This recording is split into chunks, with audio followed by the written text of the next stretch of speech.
Zoe, thanks for coming in and joining us. Here at the GBO, this is about your second tournament this year. What's your winter time been like, and how's the game feeling right now? It's kind of a late start for your season. Yeah. Well, the winter time was really good, working really hard.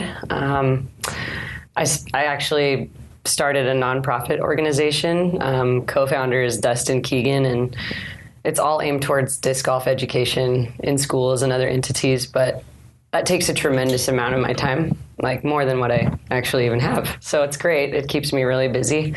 And then as far as the game goes, you're right. I have only played one small event at home. It was a C tier. And, I just haven't really had a lot of time to play disc golf for myself, even though I'm like 80 hours plus a week focused on disc golf. Getting out to the course is very slim and few and far between.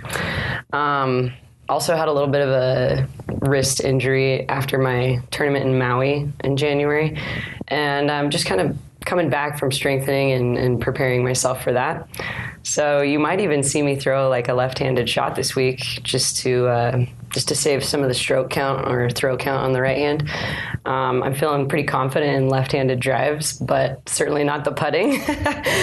So the last 2 months have been really interesting as far as my training goes, because it's really about resting and relieving and then strengthening my right hand. So I've got some. Yeah. Sorry, who can throw lefty further, you or Dustin? Because I know he was doing the same. I'm glad you said that. We have little mini competitions all the time, and I would like to let the world know that I have outdriven Dustin Keegan multiple times left-handed. He's a way better lefty putter than me, though. So I think me. What's the outlook for the rest of your season this year?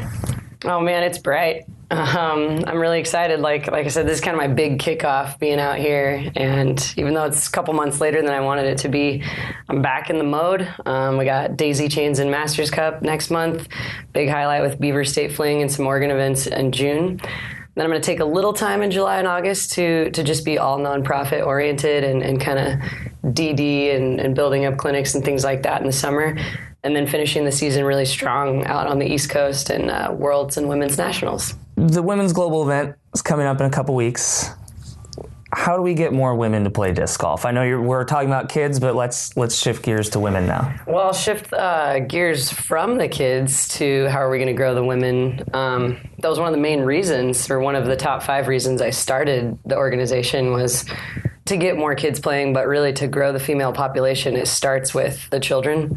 I think our sport has been kind of stagnant in the growth of women for years, just due to the fact that it started with kind of middle-aged males that were getting out to do their thing and play some golf and have fun, away from their families and away from their significant others. And the times just aren't like that anymore. We have a pretty strong female division, even though it's small, and a lot of really great leaders, from Val to Paige to Kat to Sarah, all the main people that you see on Top Card in the FPO division.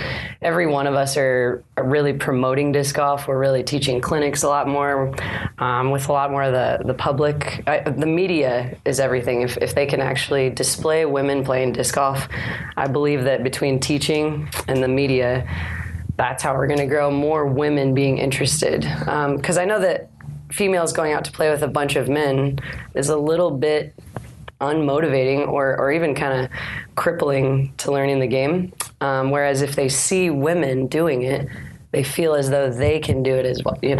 I can grow to aspire to be like that. So I think ladies teaching ladies and more media is the answer. Yeah. Now, you brought up the nonprofit for education and everything. What's the biggest hurdle when you're going into a school, or even just trying to get into a school? What's the biggest challenge for trying to bring disc golf into a new element like that? There really isn't any challenges, as long as schools are willing to listen to or read my emails. They're more than excited to try something new. And I think it's important for the world to hear what I just said.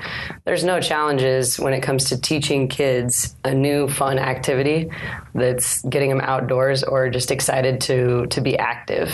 So disc golf answers to like every teacher, every parent, every adult facilitator with children's problems. What should we do with the kids? Play disc golf. There's nothing bad about it. Hey guys, thank you so much for listening to this episode. If you do me a huge favor, head out to iTunes or even on Stitcher and go rate and review our show. It would really help us out. Thank you so much.